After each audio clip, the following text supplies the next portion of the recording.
Bueno, hoy nos encontramos acá para hablar sobre el neoclasicismo, el realismo y el romanticismo. Estos periodos, si bien han sido, abarcan 2 siglos enteros, pero podemos hablar de que ha habido cierta simultaneidad entre ellos. ¿Sí? Vamos a hablar principalmente de lo que es finales del siglo XVII, siglo XVIII y la primera mitad del siglo XIX. En esta etapa, ¿sí? Vamos a encontrarnos con un mundo bastante convulso y donde hay muchas cosas que están pasando al mismo tiempo. Se va a producir la Revolución Francesa, luego vamos a tener el periodo napoleónico y luego el periodo de recupero de los distintos países conquistados europeos. Pero en ese periodo de recupero también va a haber muchas guerras entre ellos, sobre todo con el efecto del colonialismo que se va a extender en todo el planeta directamente. En este material que les he dejado acá pueden recorrer lo que es el siglo XIX en un pequeño resumen que incluye también todos los efectos que tuvo la Revolución Industrial, sobre la cual vamos a hablar sobre el final de estos 3 periodos. ¿Sí? Así que vamos a comenzar haciendo una pequeña síntesis para después recorrer cada uno de estos periodos con mayor detalle. Primero, tengamos en cuenta que lo último que estuvimos trabajando anteriormente fue el periodo del barroco y el rococó. ¿Sí? El barroco y el rococó, principalmente en la zona francesa y en la zona inglesa, generó un periodo de ostentación absoluta y de imponer estas formas que trataban de enaltecer y hacer cada vez más importante la figura de los reyes. Recordemos el absolutismo. Entonces, ante esto se produce una reacción que podemos llamar moralizante de alguna forma, que va a estar encarnada en la Revolución Francesa. ¿Sí? Esa Revolución Francesa va a tratar de distinguirse, de diferenciarse de todo lo que se asocie con el antiguo régimen, tanto en lo ideológico como en lo estético. ¿Sí? Por lo cual va a tratar de diferenciarse por completo del sistema barroco y de la forma de representación barroca.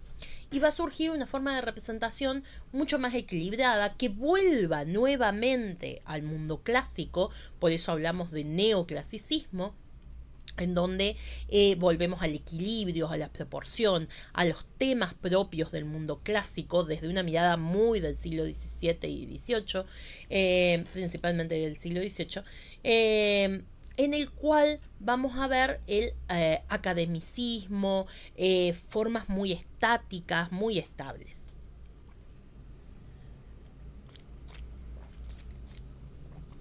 Durante este periodo vamos a ver en la sociedad el periodo napoleónico, del cual vamos a hablar en un ratito.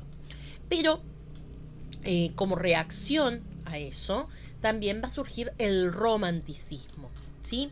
Ante ese neoclasicismo que de alguna forma trató de ser frío, distante, de mantenerse equilibrado y siempre con ciertas certezas y seguridades sobre lo que estaba haciendo, el romanticismo, y ojo acá, no confundir con cuestiones que tienen que ver con la pareja o la atracción o lo romántico idealizado, sino con la exaltación de las pasiones, de los sentimientos. Y entre ellos el nacionalismo va a ser uno de los sentimientos más exacerbados de este periodo, con la Revolución Francesa al frente y las revoluciones nacionales que continuaron, ¿sí? Y como tercera rama de este momento durante el siglo XIX vamos a tener el realismo, como la representación de ese mundo que está en plena transformación debido a la revolución industrial que se está desarrollando en ese momento, y va a permitir ver otros temas, otros lugares y otros personajes que no eran normalmente representados en la tradición pictórica. Aquí les he resumido un poco algunas características de cada uno de estos periodos. El neoclásico como aquel periodo en donde esta tendencia va a buscar el ideal de belleza, el ideal clásico, la proporción del cuerpo humano, el equilibrio, ¿sí? Y va a tener una finalidad muy moralizante de que todos tienen que salir de ese antiguo régimen, entrar en una nueva ideología, una ideología en donde la sobriedad va a ser mucho más importante y donde también el hombre va a ser el centro desde el cual se mide el resto del universo.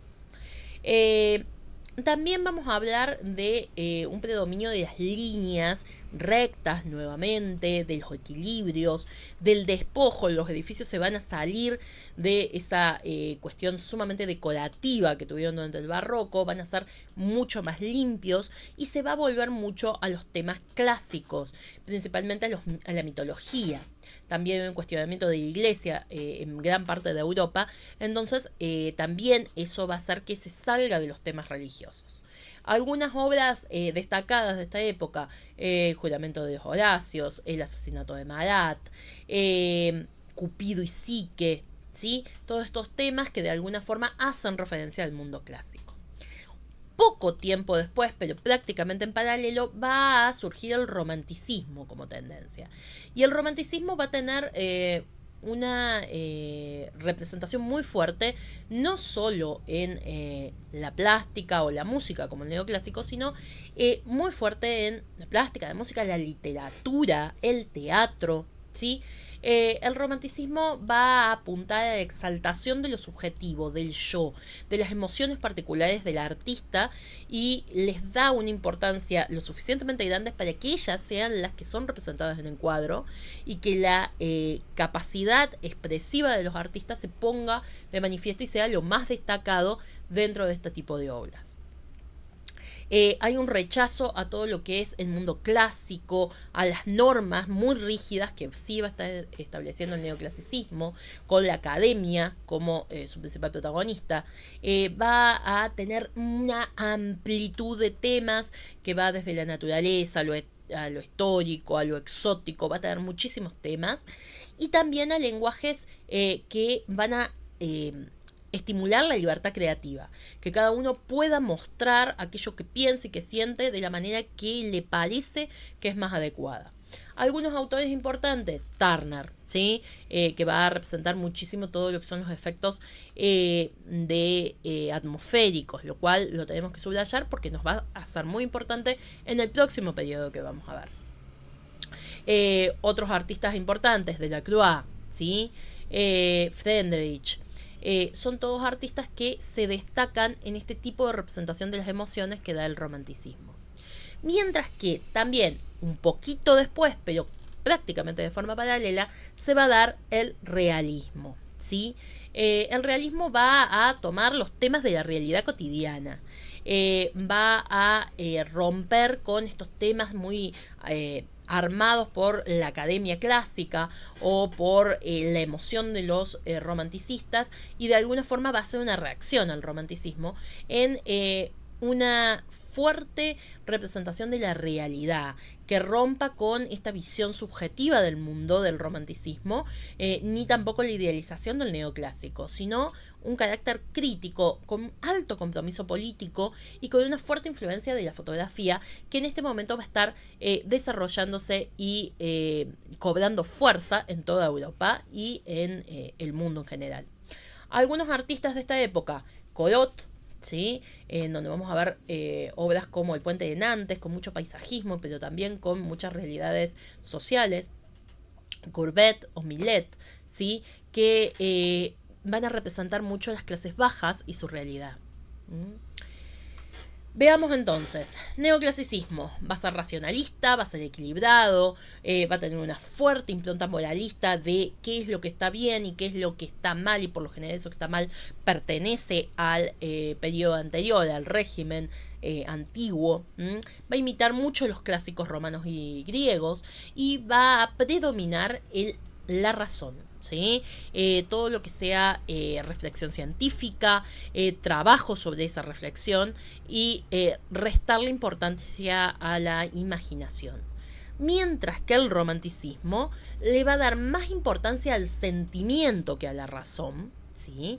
Y va a generar una especie de evasión de esa realidad al mostrar lo que cada uno siente, le interesa, a darle importancia a esa subjetividad y con cierta melancolía también.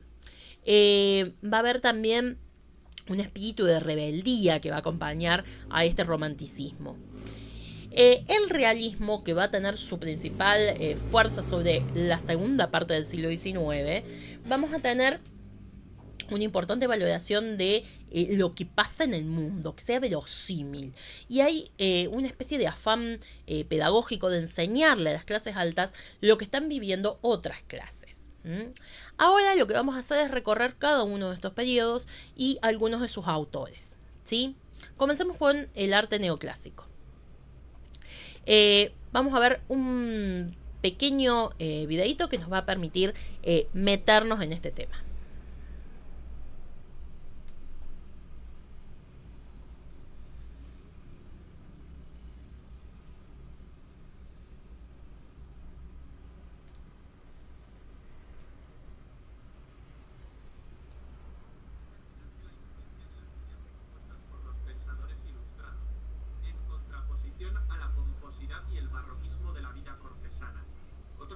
Son el nacimiento de la arqueología y el redescubrimiento de las ruinas de Pompeya y Herculano, o la difusión de los evocadores grabados de Piranesi de antigüedades romanas.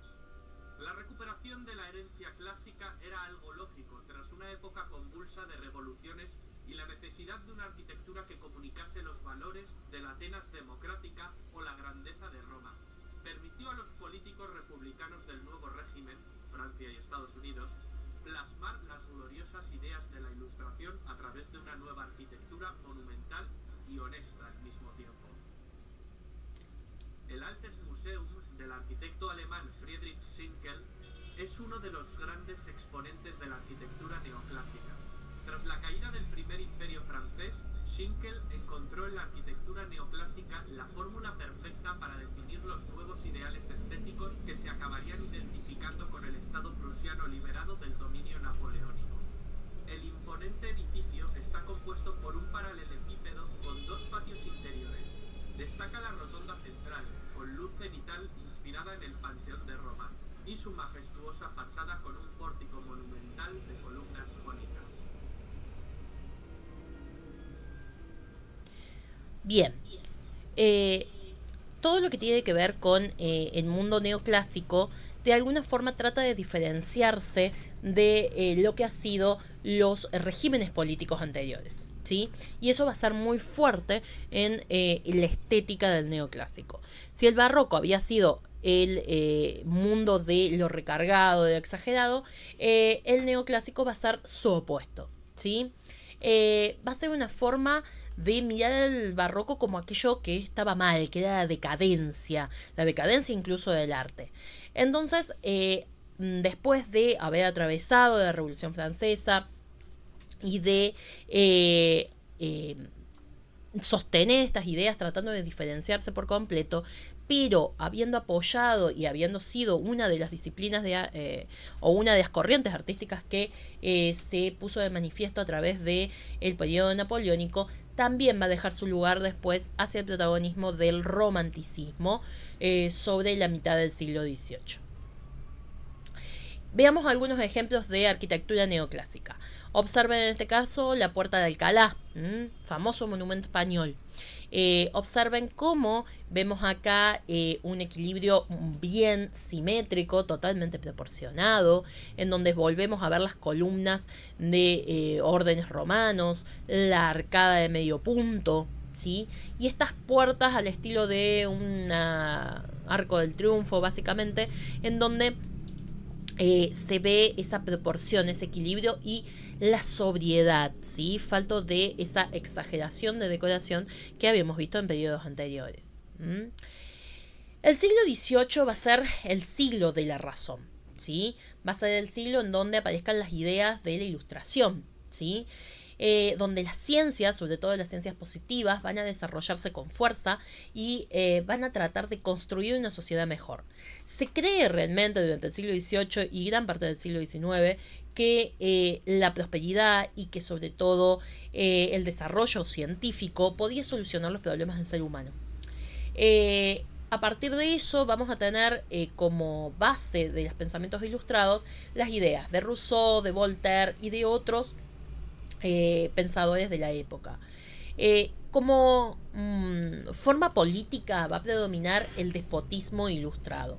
El despotismo es justamente esta forma de gobierno bastante autoritaria de ciertos reyes, pero a partir de estas nuevas ideas de ilustración, en donde se trata de prestar atención a el bienestar del pueblo, en donde se piensa en todo para el pueblo, pero sin el pueblo. Se considera que solamente aquellas personas preparadas, que tuvieran cierta jerarquía social y económica, y también académica, podían ser los únicos en tomar las decisiones, pero tratando de diferenciarse de ese antiguo régimen. Por otro lado, vamos a tener en cuenta que va a ser la época en donde Francia va a tener un fuerte protagonismo en Europa, principalmente después de la Revolución Francesa y después con las distintas victorias que van a tener los reyes, perdón, el emperador Napoleón en toda Europa. Pero eso va a hacer que la influencia francesa se extienda.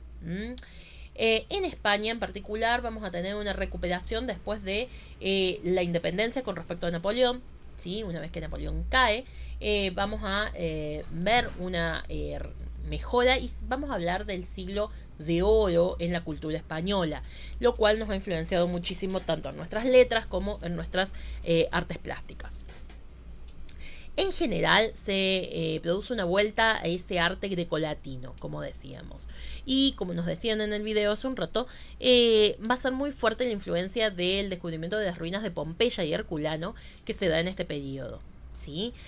A partir de desenterrar estas ruinas, de encontrar estos restos, va a haber un estudio nuevo de todo lo que es la representación clásica y se van a tomar muchas ideas desde allí. Observen lo que era el barroco y lo que es estas nuevas ideas que toman como inspiración, que es el mundo clásico, ¿sí? El arte clásico va a ser respetado y va a ser visto como lo positivo en contra de los excesos que tenía el barroco. De alguna manera, esa exageración, esa gran forma decorativa y la caída sobre todo del régimen absolutista francés va a hacer que las formas del barroco y sobre todo del rococó caigan con ellos. Si bien Francia va a ser la protagonista central de este periodo, pero va a influir a toda Europa. Toda Europa se va a ver afectada por estas nuevas corrientes, tanto en lo artístico como en lo cultural y en lo filosófico. Principalmente se va a dar el desarrollo de las academias, ¿sí? Las academias se van a instalar en todos los países y van a regir normas, van a imponer formas de pintar, de abordar la realidad, de abordar el arte, ¿sí? Y justamente va a ser contra la academia que después va a reaccionar movimientos como el romanticismo. Aquí vemos la construcción de la Academia de Bellas Artes en Madrid. Observen un edificio totalmente neoclásico, totalmente equilibrado, simétrico, ¿sí? En donde hay una ausencia casi completa de grandes decoraciones. Durante este periodo va a producirse también un gran avance de la ciencia, ¿sí? Después de la Revolución Francesa, en donde se va a perder la relación con la iglesia como el centro de poder también, ya que Francia en ese momento se va a volver totalmente atea, ¿sí? Ellos directamente le echan a la iglesia, pero también esto va a llevar a que progresivamente en revoluciones nacionales que se van a producir en distintos países de Europa, de alguna forma la iglesia va a ir perdiendo mucho poder, mucha influencia, y se va a sumar poder en las clases burguesas y en las clases de dirigentes políticos. Van a empezar a surgir las primeras democracias de la mano de Estados Unidos, pero después en el resto de los países europeos. Después de esa Revolución Francesa, en donde va a ascender Napoleón como la figura dominante después del gobierno del terror y de las grandes matanzas de la guillotina durante la Revolución, Napoleón va a terminar imponiendo un nuevo régimen monárquico, ahora como emperador, ¿sí? Y va a estar muy asociado a sacar su relación con la Iglesia. De hecho, se va a enfrentar abiertamente con el Papa y eso va a hacer que la razón, las formas de pensamiento, poco a poco vayan siendo cada vez más fuertes, que haya menos influencia del pensamiento mítico, religioso que teníamos en los periodos anteriores y que el desarrollo tecnológico también vaya acompañado de esto. Cuando va a llegar el siglo XVIII, que ya no vamos a ver la figura de Napoleón ni presente en toda Europa, vamos a ver que es el momento en el que se desarrolla la técnica. Comienzan las primeras revoluciones industriales, comienza el desarrollo de la ciencia y de la técnica moderna, como las conocemos, positivistas, con una hipótesis, una comprobación y unas conclusiones basadas en la razón. Y la creatividad humana se considera suficiente y capaz para solucionar los distintos problemas que se puedan presentar. Algunos sectores van a cuestionar por qué solamente los nobles y los miembros del clero pueden tener ese poder, justamente porque los sectores burgueses cada vez tenían más poder y tenían otras formas de identificarse. Entonces va a empezar la lucha por gobiernos que sean más representativos, ya sea a través de monarquías constitucionales o de democracias, ¿sí? También van a surgir los primeros economistas modernos que van a hablar ya sea del socialismo por un lado o del capitalismo por el otro. En ese neoclasicismo va a estar entre el antiguo régimen, que un poco muchas de sus ideas las van a encarnar todavía un Napoleón, hacia el mundo liberal. Todas las guerras que se van a producir durante el siglo XVIII tienen que ver con el dominio europeo para el resto del mundo y lograr establecer las colonias tanto en Europa como en América, consolidarlas y empezar a luchar por ellas. En América se van a empezar a independizar las primeras colonias con el nacimiento de Estados Unidos, apoyado paradójicamente por los reyes franceses, quienes van a gastar muchísimo dinero en el apoyo de estas ideas de independencia, de igualdad, de valores democráticos.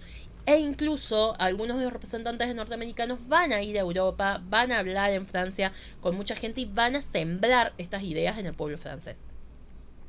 Esto va a hacer que las ideas de libertad, fraternidad, igualdad cobren fuerza dentro de Francia y se desarrolla la Revolución Francesa. En la Revolución Francesa se va a quitar del gobierno a María Antonieta y a su esposo, el rey Luis, y ambos van a terminar siendo guillotinados después de una parodia de juicio no muy realista, junto con gran parte de la nobleza del antiguo régimen. A partir de eso va a empezar un gobierno muy anárquico que se llama el gobierno del terror, en donde se va a perseguir a todos aquellos que no respalden a esta nueva república que ha nacido en Francia, y el resto de los países van a mirar a esta república como un enemigo, porque si esta república le va bien, es muy posible que en sus países se produzcan revoluciones, como de hecho pasó. Entonces, poco a poco Francia se va enfrentando con estos países y va surgiendo como héroe en las guerras, principalmente primero en Italia, después en Egipto, Napoleón. Napoleón Bonaparte va a ser un personaje muy complejo, con una psicología sumamente compleja, que va a tener un hambre de poder prácticamente insaciable, y que cuando logre ser nombrado primero cónsul y luego emperador de Francia, se va incluso a coronar a sí mismo y a su esposa, Josefina, y va a empezar un periodo largo de guerras en el que va a tratar de conquistar prácticamente la mayor parte de Europa. Conquista España, y esa conquista de España va a ser muy importante para Latinoamérica, ya que al quedarnos sin el rey español legítimo, las colonias americanas van a empezar sus procesos de independencia,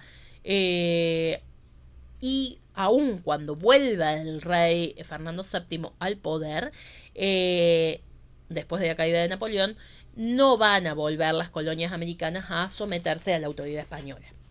Estas guerras napoleónicas también van a hacer que muchos países se contacten, se pongan en relación. Van a terminar con la invasión de Napoleón en Rusia, que es su primer gran fracaso, y con ello va a ir perdiendo las batallas hasta que finalmente sea detenido y termine sus días encerrado en una isla. Estas fuerzas de alguna forma destruyeron las ideas del antiguo régimen. Si bien después de esto va a haber un tiempo de restauración en Francia, de nuevamente un periodo monárquico, ¿sí? Pero finalmente quien lo va a ocupar este cargo tiempo después, ya para 1800, va a ser un descendiente de Napoleón, Napoleón III. Pero esas ideas del antiguo régimen se van a cuestionar a través de la Ilustración y a través de estas nuevas ideas de igualdad, de libertad, de trabajar por el pueblo, pero sin el pueblo, ¿sí? Esto va a ser una de esas características. El racionalismo va a ser aquello que atraviese tanto la cultura como el arte, inspirado mucho en la democracia grecolatina desde lo político y en la estética romana y griega desde lo artístico. Esta forma de gobierno que les decía, el despotismo ilustrado, va a hablar de gobernantes que estaban muy preparados para el gobierno, que se preparaban, se educaban para que tuvieran la capacidad de gobernar, pero sin darles espacios al pueblo. Y esto va a ser cuestionado por las clases burguesas, que van a querer lograr ese espacio y lo van a seguir peleando durante todo el siglo XIX. El mundo ilustrado va a tratar de buscar la verdad a través de la ciencia y va a poner en duda todo, ¿sí? Todo ese mundo construido por la iglesia, por las formas religiosas que tanto habían dominado hasta el barroco, e incluso con el enfrentamiento entre protestantes y católicos, se va a poner en duda, se va a poner en cuestión durante esta época, para encontrar un método, que va a ser el método científico, para descubrir verdades básicas, ¿sí? Incluso muchos de estos científicos van a empezar a separarse directamente de la iglesia y a no tener fe en Dios. Si bien mucho de ello fue impulsado por esta nueva forma de pensar que establecieron los protestantes a partir de reflexionar ellos mismos sobre la Biblia. También va a haber una amplia difusión de la cultura a través de los libros y de los diarios. Y va a surgir la enciclopedia. Esta va a ser el primer compendio de todo el conocimiento que existe a partir de ideas que realmente fueran rupturistas con lo que venía pasando, y se va a concentrar en esta enciclopedia todo lo que se sabe sobre ciencias, sobre artes, sobre oficios de diverso tipo. Va a tener muchos tomos y va a ser una tradición que va a llegar hasta la llegada del mundo digital, esto de contar con una gran enciclopedia. Algunos de los impulsores de esta nueva forma de ver el conocimiento: Voltaire, Montesquieu, Turgot, ¿sí? También Diderot o Rousseau, todos grandes autores cuyos libros hasta el día de hoy se leen. Ahora, en cuanto al arte específicamente, vamos a tener un enfrentamiento muy fuerte entre lo que es el neoclasicismo y el romanticismo. El neoclasicismo con sus ideas de equilibrio, de volver a estos temas clásicos, a esta proporción clásica, con mucha imitación del mundo real, la simetría, esa frialdad de los personajes, un poco más rígido, ¿sí? Oponiéndose a lo que vamos a ver en el romanticismo. Vamos a tener una disciplina muy estricta que va a ser regida por las academias de arte, y eso va a hacer que los sentimientos no deban ser expresados en estas obras, sino la perfección técnica. La idea de verosimilitud, como aquello que se parece a la realidad, va a ser fundamental para las producciones. Y también todo lo que eran los modales, la forma de comportamiento, que va a ser muy rígida durante este periodo. Vamos a tener, por ejemplo, el periodo de regencia en Inglaterra, retratada en series como Bridgerton. Vamos a tener el periodo de restauración borbónica en España, que también va a tener formas muy estables y que no se podía salir de ahí.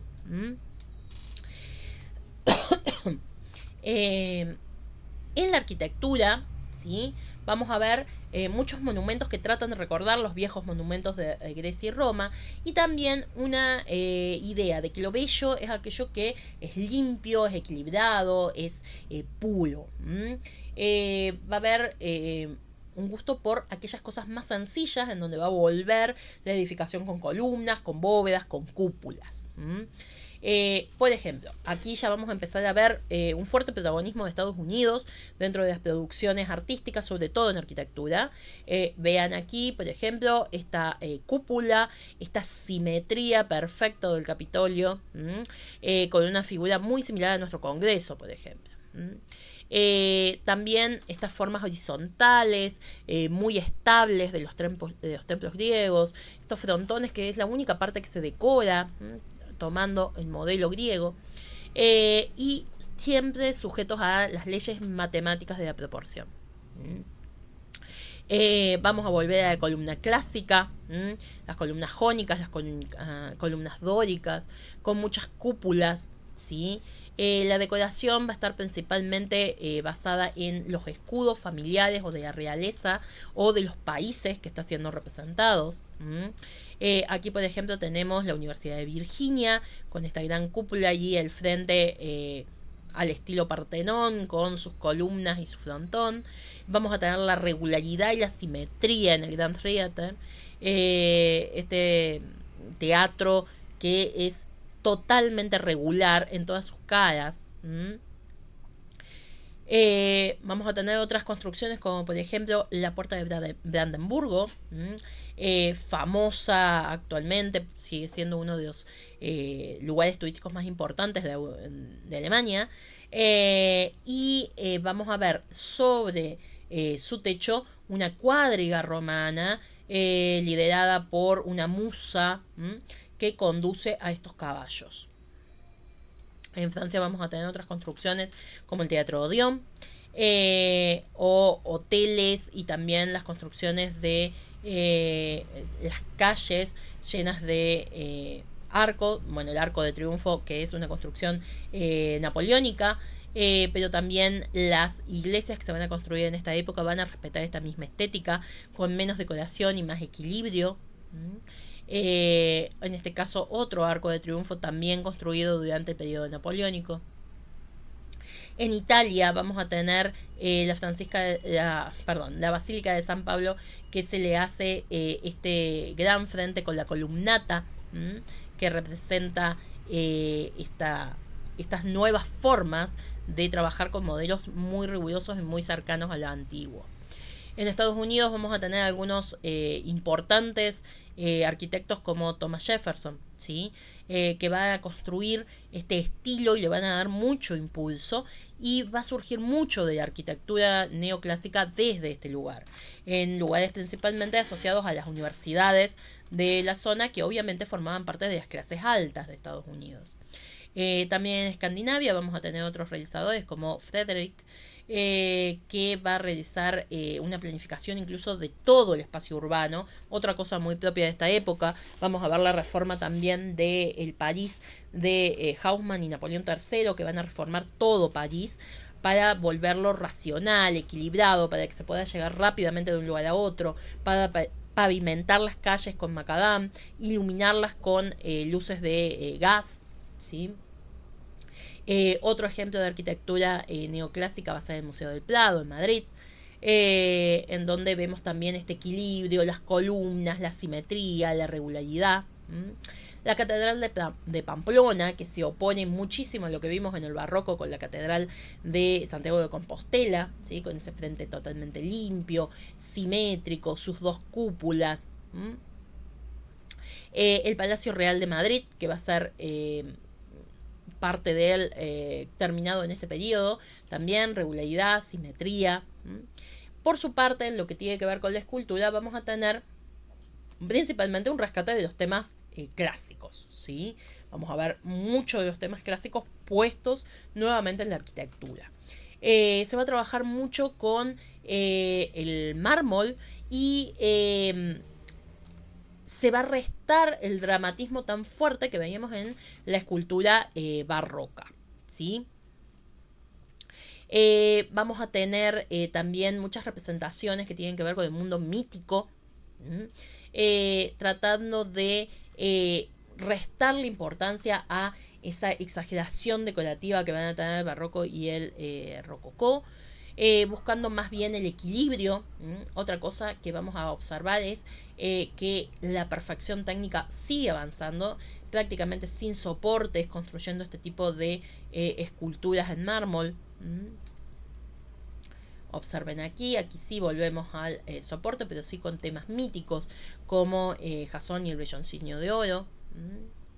Y vamos a ver que van a ser producidas estas esculturas imitando los modelos clásicos, pero totalmente blancas, ya que las esculturas que ellos veían en ese momento aparentemente eran totalmente blancas. Recién va a haber que esperar al siglo XX para descubrir que esas esculturas habían sido pintadas y que habían perdido sus colores.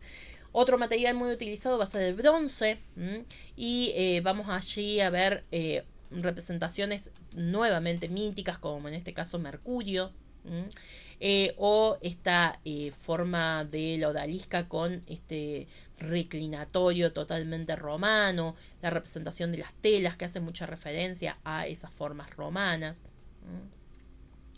Las combinaciones también en la escultura de bronce, que son la jarra y la copa, en este caso, además del collar y la diadema que tiene esta escultura, y el mármol. También con temáticas grecolatinas. Veamos la pintura. La pintura va a ser quizás uno de los campos donde más se notan estas características. De alguna forma se vuelve a la forma, al dibujo, al equilibrio. Si bien se mantiene la maestría lograda en el manejo de las luces y la iluminación que habían alcanzado los barrocos, pero se va a representar a un espectador mucho más distante, con unas formas mucho más equilibradas y que van a tener sentidos más bien representativos, como en este caso de una figura heroica de Napoleón cruzando los Alpes en la batalla con Italia. Se va a seguir utilizando el claroscuro, pero ese claroscuro ya no va a tener el tenebrismo que tenía el claroscuro barroco o rococó, sino que se pueden interpretar a los personajes en el centro, y hacia los bordes vamos a ir viendo cada vez mayor oscuridad. Vamos a tener algunos cuadros, como en este caso la odalisca, con temas totalmente profanos, que no tengan demasiado que ver con la iglesia, si bien algunos autores todavía van a producir obras religiosas, pero cada vez más vamos a ver la presencia de este tipo de temas. Acá vemos un autorretrato de Mengs, ¿sí? Hecho en pastel. Vamos a ver mucho de dibujo, va a haber muchas de las producciones de esta época que sean hechas a partir de dibujo. Fíjense este retrato de Madame Recamier, en este caso de David, con un reclinatorio nuevamente de estilo básicamente romano. Y otro detalle importante, observen el cambio en la ropa, ¿sí? De la moda que habíamos visto en el barroco, en el rococó, con esa exageración absoluta de faldas, de telas, de puntillas, de bordados, a un traje totalmente limpio, con sujeto bajo el busto, con un escote más recatado. No vamos a ver la presencia de pelucas. Los rulos romanos van a volver, ¿sí? En una representación mucho más liviana para la mujer. Fíjense acá, Cupido y Psique, el amor y la locura, siempre de la mano para David. Acá vemos un retrato todavía con algunos vestigios de esa ropa tradicional, pero en el estilo totalmente neoclásica, mucho más limpia la figura y la representación. En este caso se trata del cuadro de la tormenta o la barca de la Medusa, recibe ambos nombres, en donde está siendo representada una situación real de un naufragio que se produce durante este periodo, y de una forma muy épica son representados sus supervivientes, que son rescatados en una balsa. Aquí nuevamente los temas míticos asociados a lo grecolatino y a la perfección y al equilibrio del cuerpo romano, ¿sí? Boucher en este caso, ¿sí? En donde vemos la vida íntima de las mujeres en la casa vistiéndose. También un paisaje idealizando el mundo grecolatino con estas representaciones de restos de arquitectura romana en el fondo. El pasaje viendo el campo como algo totalmente idealizado. También van a atraer mucho la atención las representaciones de las distintas, los distintos monumentos y los restos de las ruinas que hay en Roma y en Grecia, y van a ser muy exploradas por los pintores, que van a copiar estas ruinas como forma de ir aprendiendo la forma de representar grecolatina, pero viéndola así en ruinas, tapadas de vegetación que crece por distintos lados, y a eso les resulta atractivo, ¿sí? Fíjense en este caso y obsérvenlo, porque después lo vamos a contraponer contra los paisajes marítimos del romanticismo, lo que es esta noche en donde la escena de la costa salen los pescadores y las barcas, totalmente realista, en donde vemos la utilización de la luz. Fíjense aquí cómo esa luz puntual del fuego ilumina a los personajes, cómo la luz de la luna se proyecta sobre todo el mar, ¿sí? Hay un trabajo en donde se toma toda la técnica que se ha aprendido en el barroco, pero se le quita ese peso, esa densidad que tenía ese tipo de pintura. En este caso, Le Pisé, que va a representar una escena cotidiana en la aduana, en las formas de comerciar de la época. Aquí nuevamente las temáticas clásicas con el juramento de los Horacios, ¿no? Estos tres hijos que van a ir a pelear por su padre, se despiden de él y de sus esposas.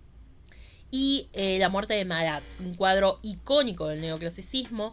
Recordemos que Marat va a ser miembro de la Revolución Francesa y va a ser asesinado por una mujer que realmente ve en él un destructor de Francia, ya que él lideraba un diario y las listas que él sacaba de traidores a la patria automáticamente eran enjuiciados, y había grandes matanzas. Entonces se arriesga ella misma y pide una reunión con él, que está recibiendo un baño de inmersión por sufrir de gota, y termina asesinándolo.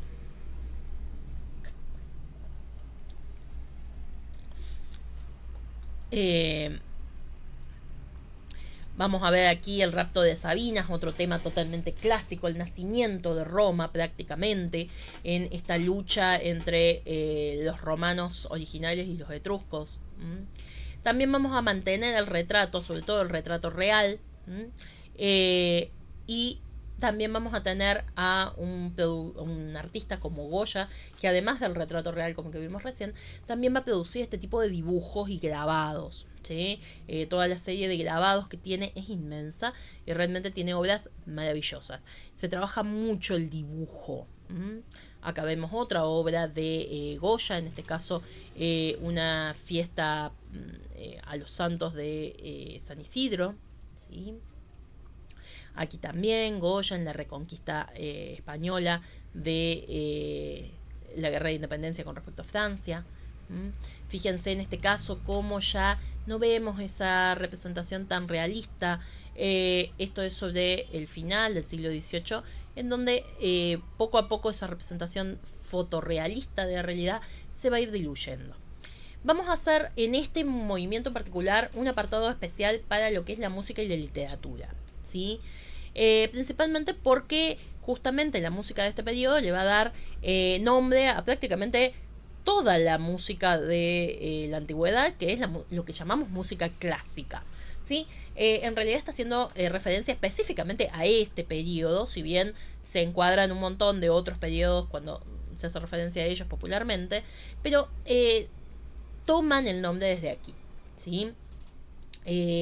Los grupos instrumentales van a ser un poco más pequeños en vez de las grandes orquestas barrocas, sino que vamos a tener producciones musicales con líneas melódicas más limpias, con una sola línea melódica o dos a lo sumo, con pocos instrumentos, y vamos a tener artistas como Stravinsky presentes en esta época.